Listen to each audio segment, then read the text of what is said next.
మోంతా తుఫాను కారణంగా కురుస్తున్న అకాల వర్షాలు చిన్నశంకరంపేట మండలంలోని రైతులకు తీరని నష్టాన్ని మిగిల్చాయి. పంట చేతికొచ్చి విక్రయించుకునే సమయంలో తుఫాను రావడం రైతులకు శాపంగా మారింది. కొనుగోలు కేంద్రాల వద్దకు తీసుకొచ్చిన ధాన్యంతో పాటు రైతులు రోడ్లపై ఆరబెట్టిన ధాన్యం సైతం భారీ వర్షానికి పూర్తిగా తడిసిముద్దాయి.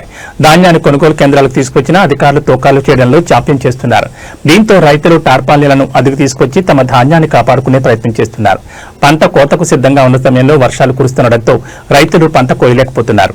రోడ్లపై ఆరబోతున్న ధాన్యానికి సమయానికి తారపాలెంలు కప్పకపోవడంతో అది పూర్తిగా తడిసి రంగు మారి నాశనమైంది.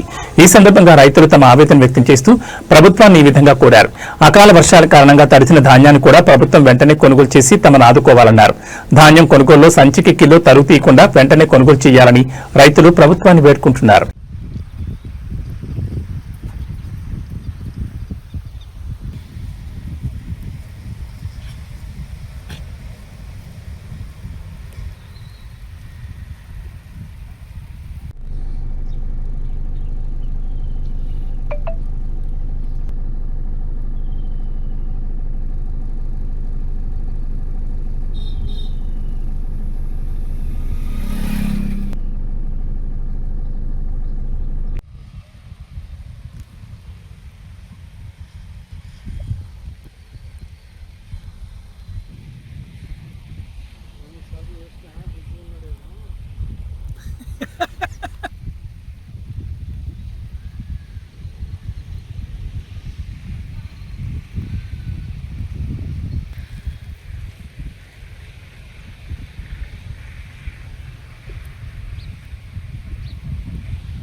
కిలో ఎక్కువ పెట్టుకున్నా సరే ఇట్నే తొక్కోవాలి.